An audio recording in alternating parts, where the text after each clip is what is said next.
తీన్మార్ మల్లన్న సంస్కారవంతమైన రాజకీయాల్ని ఈసారి పూర్తి స్థాయిలో చూడాలి. ఒకసారి పూర్తి స్థాయిలో అంటే తీన్మార్ మల్లన్న ఒక మాట అంటాడు, ఏమని, నా దగ్గర వేల వేల కోట్ల రూపాయలు బీఆర్ఎస్ పార్టీ దగ్గర ఉన్నట్టు లేదు, ఆ రాకేష్ రెడ్డి దగ్గర ఉన్నంత డబ్బు నా దగ్గర లేదు, నేను ప్రశ్నించే గొంతుగా ఉండాలి అంటే ఈ గొంతుని కాపాడుకోవాలంటే ఒక్క రూపాయి పంచకుండానే ఈరోజు ఎమ్మెల్సీలో పోటీ చేస్తా ఉన్నాను, దమ్ముంటే గెలవమని చెప్పు ఆ రాకేష్ రెడ్డిని చెప్పిన ఈ తీన్మార్ మల్లన్న అడ్డంగా 40 లక్షలతోటి దొరికిపోవడం జరిగింది. మరి ఈయన గెలిచింది గ్రాడ్యుయేట్లను ఓట్లను కొనుక్కుంటా గెలిచిండుగా చూద్దాం ముచ్చట.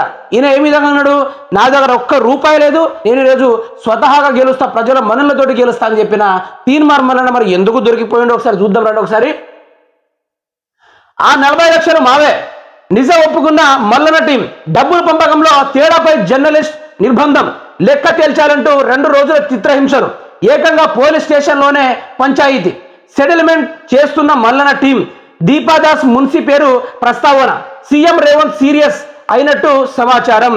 ఇక చూడండి, ఇక 40 లక్షలు ఒక శంకరన్న జర్నలిస్ట్కి ఇవ్వడం జరిగింది. ఆ జర్నలిస్ట్కి ఇవ్వడం తోటి ఆయన ఏం చేశాడంటే ఇక పకడ్బందీగా ప్లాన్ చేయాలి, నేను గెలవడానికి మీరే ముందుండి ప్రయత్నాలు చేయాలని చెప్పిన తీన్మార్ మల్లన్న ఆయన వంతు ఆయన కొంత కృషి చేయనప్పటికీ ఆయనకు కొంత తక్కువ మెజారిటీతోటే తీన్మార్ మల్లన్న అధికారంలోకి రావడం జరిగింది. మరి నీకు అన్ని డబ్బులు ఇచ్చాను, నువ్వు సరిగా ఏర్పాట్లు చేయలేదా అంటూ అతన్ని నా డబ్బులు నాకు ఇచ్చేయంటూ ఇక బెదిరిస్తూ, లేకుంటే నిన్ను ఏమైనా చేస్తా, చంపనని చంపుతానని, నా డబ్బులు నాకు కావాలనుకుంటా తీన్మార్ మల్లన్న తెలుసు కదా చోటానేయం ఎందుకంటారో, అందుకనే చోటానేయం బుద్ధులు పోనిచ్చుకోలేదు మరి తీన్మార్ మల్లన్న. అలా చేసేటప్పటికి తీరపోయి పోలీస్ స్టేషన్లో కంప్లీట్ చేయగానే గా పంచాయతీని తీసుకెళ్లి పోలీస్ స్టేషన్లో పెట్టిండు తీన్మార్ మల్లన్న టీం. మరి దీన్ని చూసి సీఎం రేవంత్ రెడ్డి ఉలిక్కి పడ్డాడో భగ్గుమన్నాడో ఏమన్నాడో చూద్దామని మరి తీన్మార్ మల్లన్న ఇక్కడ అంటాడు, డబ్బుల పంపకంలో తేడాపై జర్నలిస్ట్ నిర్బంధం, లెక్క తేల్చాలంటూ 2 రోజుల చిత్రహింసలు.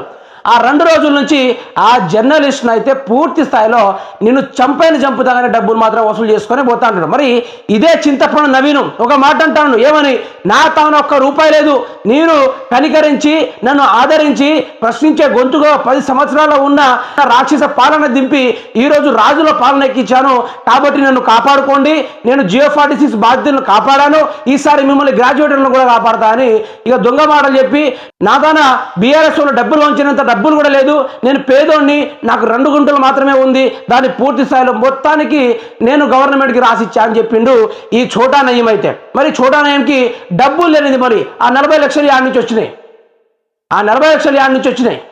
అన్నీ దొంగ రాజకీయాలే దొంగ రాజకీయాలు. తీన్మార్ మల్లన్న అతిక్రమించిన దొంగ రాజకీయాలు. ఇక మల్లన్నది ఎట్లుంటుందంటే రాక ఒక్కసారి అధికారంలో దూరాలని గత 10 సంవత్సరాల నుంచి ఆకలితోటి ఆకాంక్షిస్తూ ఎదురు చూస్తున్న ఒక కామాంధుడు లెక్క ఆయన అధికారంలోకి రావడం జరిగింది. మరి ఏ విధంగా వచ్చిండే అంటే కాసుల వర్షాన్ని కురిపించి అధికారంలోకి రావడం జరిగింది.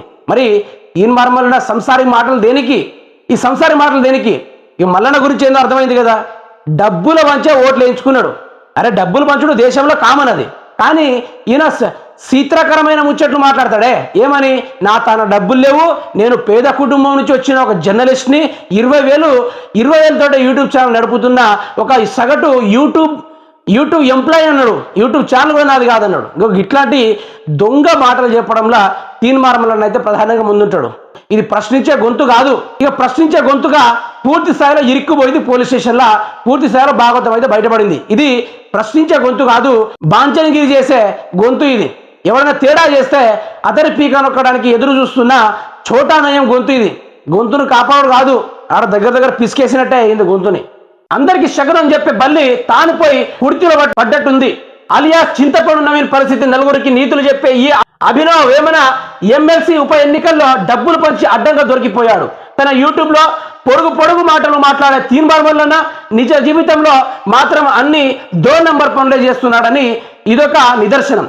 ఎమ్మెల్సీ ఎన్నికల్లో గెలవడానికి 40 లక్షల రూపాయలు పంచడమే కాకుండా ఆ డబ్బుల్లో గోల్మాల్ జరిగిందంటూ ఏకంగా PS లో పంచాయతీ పెట్టారు.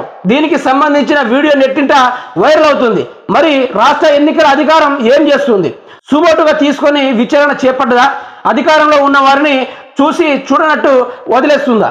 అయితే ఈ ముచ్చట ఏంటంటే ఇప్పుడు ఎన్నికల కోడ్ ఎటుపోయింది, ఎలక్షన్ల కోడ్ ఎటుపోయింది? మరి అడ్డగా 40 లక్షల రూపాయలు సాజావుగా జరగడానికి పూర్తిస్థాయిలో తీర్మానం మళ్ళీ ఓట్లు వేయించడానికి అయితే 40 లక్షల రూపాయలు ఒక జర్నలిస్ట్కి ఇవ్వడంతో అందులో గోల్మాల్ అవ్వడంతో దాన్ని తీసుకెళ్లి పూరా పోలీస్ స్టేషన్లో పంచాయతీ పెట్టినంటే ఎలక్షన్ కోడ్ యాడికి పోయింది?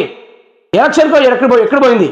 కేసీఆర్ 2 రోజుల ప్రచారాన్ని ఆపడానికి 45 గంటలు నిర్బంధం చేయడానికి అయితే పూర్తిస్థాయిలో ఎలక్షన్ కోడ్ పనిచేస్తుంది, కానీ అధికారంలో ఉన్న వారి మాత్రం కళ్ళ కనిపించదో ఏమో కొంపదీసి. గిది మన రాష్ట్రంలో ఉన్న దరిద్రం అంటే గిది. అధికారంలో ఉన్నాడు ఎంత తప్పులు చేసినా కూడా అతన్ని చూసి చూడనట్టుగా వదిలేసుకుంటా పోతా ఉంటుంది ఈ ప్రభుత్వం అయితే. మరి గిట్లా ఎలక్షన్ కోడ్ ఇట్లుంటుంది. ఇక సజావుగా సాగడానికి తీర్మానం అన్న దగ్గర 40 లక్షల రూపాయలట. మామూలుగా గిది ఒక్కొక్కటి చూసుకుంటా పోతుంటే ఇక దొంగ రాజకీయాలు బయటికి వస్తూ ఉంటుంది. ఇక తీర్మానం అంటే ఇది తన ఛానల్ అంటాడు, కేసీఆర్ యాడ్ నుంచి వచ్చిన నీకు డబ్బులు, కేటీఆర్ పొద్దుగాల పోయి హెలికాప్టర్ తిరుగుతున్నావు, ఆ హెలికాప్టర్ పైసలు మాయరా, ఓ కవిత లిక్కర్ డబ్బుల్ని యాగం చేసుకుంటూ తాగుతున్నావు, ఆ డబ్బుల్ని అంతా నీకు ఉసురు దాకకుండా పోదని చెప్పిన ఈ మల్లిగాడు పొడుగు ముచ్చట్లు. జియో 46 రద్దు చేయాలా మీరు? నేను అధికారంలో కాంగ్రెస్ పార్టీ అధికారంలోకి వస్తే గొంతు సించుకొని నేను ప్రశ్నిస్తా అన్నాడు. మరి నిన్న 1వ తారీఖు వేసిన జీతాలు ఇప్పటిదాకా పడలేదట, బల్లిగా ఇప్పుడు దాకా పడలేదట. మరి ఏందో సంగతి? ఇది మల్లిగాని యొక్క చాట భారతము. మల్లిగాడు న్యూస్ ముందు మహాపురుషుడు, తెలంగాణ చూస్తే నయీం తమ్ముడు, అటేమో నయీం తమ్ముడు పక్క అట్లనే ఉన్నాడు సేమ్.